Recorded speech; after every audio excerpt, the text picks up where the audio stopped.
I just finished episode 12, Double Trouble for Orange is the New Black, season 6.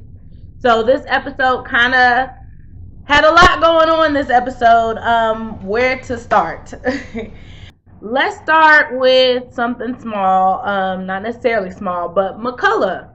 So McCullough is definitely suffering from PTSD because of the riot and everything that's happened, and her being in the midst of it and her overreacting to kickball. So again, she puts everybody down on the ground. The other guard backs her up, but definitely knows she needs help. She's doing a little bit too much, put her baton out and everything for people who just wanted to play kickball. And she said it herself. So they end up having this discussion in the break room. McCullough's not there, and the girl who's friends with Tasty, that guard, she ends up going into the bathroom. She thinks someone's in there smoking weed or something because she smells something. Looks over the stall because no one answers her, which I don't know why she couldn't hear it. And McCullough's in there doing that, burning cigarettes on her thighs again, sitting there smoking. And she ends up talking about it with her. And I really liked that monologue because she's torn. Do I overreact or see the threat in these people, in the bad things that they've done and the bad things that have been done to me? Or am I just being an evil person for people who literally just want to play kickball? In that instance, she was wrong. They just wanted to play kickball. But I feel her. She's so torn. She needs to take some time away before she does something drastic. And it kind of scared me a little bit because I feel like she's going to end up committing suicide or doing something seriously to hurt herself. And maybe there'll be some type of conversation with Maria where Maria apologizes to her, because you should be asking forgiveness from her. And maybe that will help her. So I hope that happens. We have another disappointment, you guys. When the episode started, we see that Carol and Barbara are sitting in that cell together, and we're thinking stuff is going to pop off. And nothing popped off, and it could have, because the guard, the redhead, was sleeping. But apparently she constructed this whole thing to try to get some points in, and she was hoping they would get something going, because the first thing she said when she wakes up from her little nap on the job is, oh, did I miss anything? But the weird thing is that why didn't anything happen? If they have this hatred for each other and all of this, then why did nothing happen? I wanted to see a conversation between the two. That also kind of triggers a lot for me, because if you notice, when they got out, when they let them out and they went back to their respective blocks, they start talking about how the guard was watching them and they didn't have a chance to do anything, and let's gear up for war and all these things. So what kind of facade is this? Ultimately, they are sisters. Ultimately, they were the closest sisters because clearly they killed the other one. So I just really want to know what's going on and what this has to play in this whole kickball thing, and with them turning these blocks against each other. Have they been in here for so long that this is like fun for them? So Carol and Barbara tell their people to keep your eyes open, look out, and don't leave any of the new people up. This is an opportunity for them to be a part of something and to get their rep up. So don't leave out the newbies either. See if they want to get in on this and play some kickball. So Daya, as far as C Block, she goes over to Gloria, and Gloria is not with it. She calls Daya out on her BS. It says that you're a junkie. I see you following behind daddy. This is not the route you want to go. And Daya, she got big balls now, y'all. She said, I'm taking care of you. I'm protecting you. If this is your choice, if you want to sit out, that's on you. Don't tell anybody about this conversation or anything, or else I'm not going to take care of you no more. Okay? So Gloria decides that she's going to try to sneak in back to the exercise room where she's banned from Madison, and try to tell Luschek what's going on. That doesn't work. Luschek is very slow to comprehend when something important is going on, so that was a miss, and they found her out in there, and she rushed out before she got in any trouble or whatnot. So later to come with Gloria, because she ends up getting on the radio station after she tells this weird snail joke and tries to say she's entertaining. Gloria, you are not raising no 2-year-olds in here with these little corny jokes. I don't think you can provide anything to radio. Matter of fact, we'll just go ahead and talk about it now. So Flocka is looking for someone because Cindy is out for her back pain and she's still being held overnight with the trial. And plus, she's really not being the best co-host anyway. So she needs someone to help her and entertain while she's away, while Cindy's gone. So Gloria puts herself up there.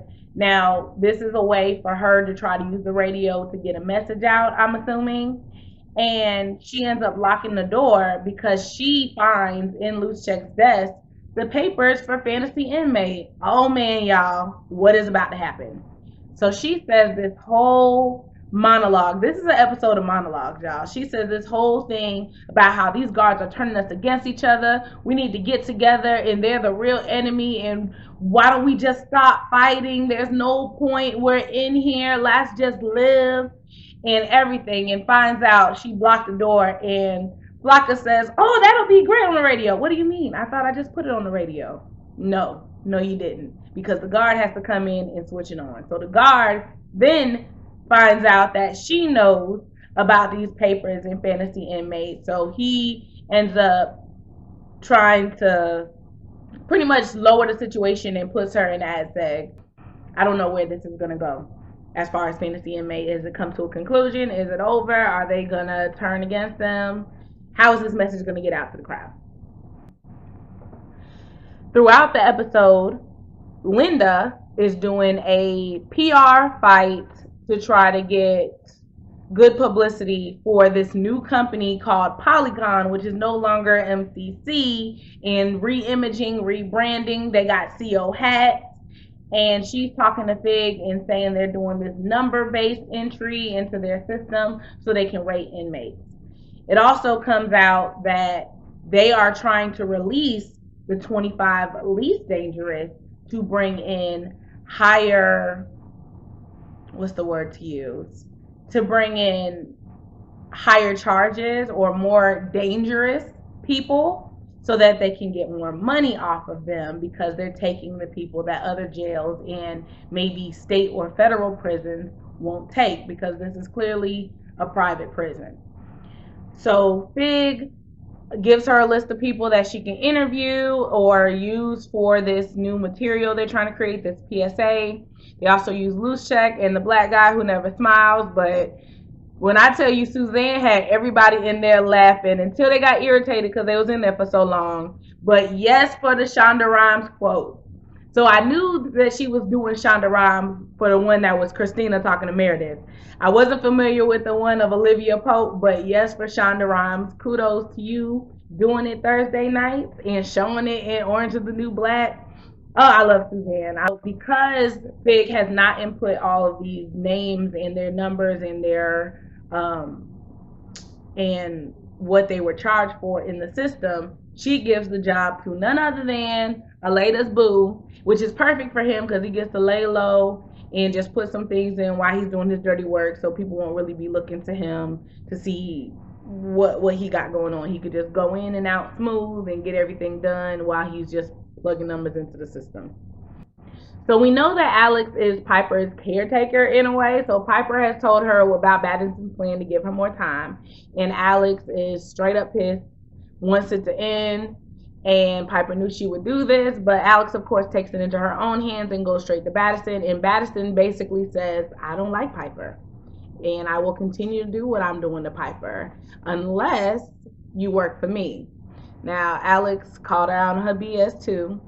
Ain't no point in working for you. You're not the big dog. If I'm going to work for anybody, it's going to be Carol. And that's exactly what she did, y'all. She went straight to Carol with the big gun, told her everything, that she was the source for the phone. She was the connect with Loose Check. She'd been running stuff like this since she was 21 and could do way better than Madison ever could. But Carol had a point, though.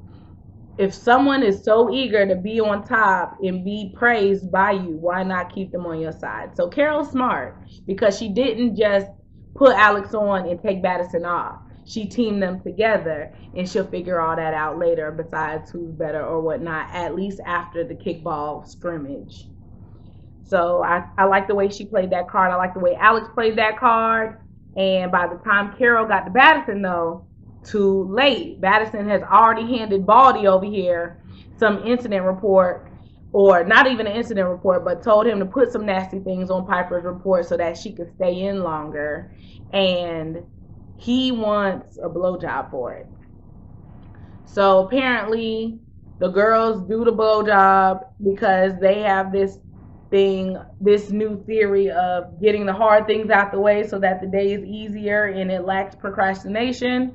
So kudos for you, but it was for no reason, because now Madison is about to get her ass in trouble for messing with Piper.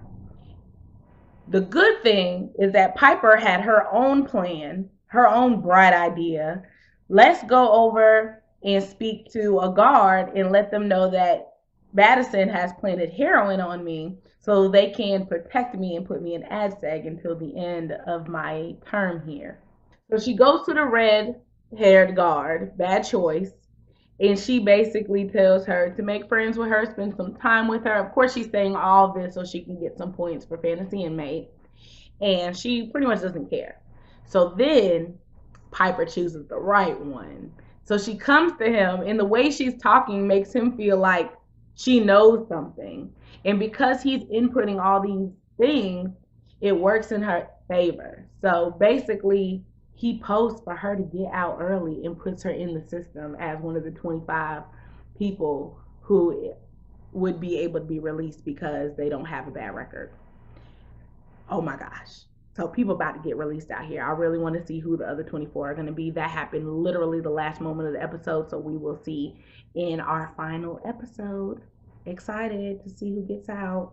Red is obsessed with Frida to the point where she ruins her own visit with her grandchildren for the first time.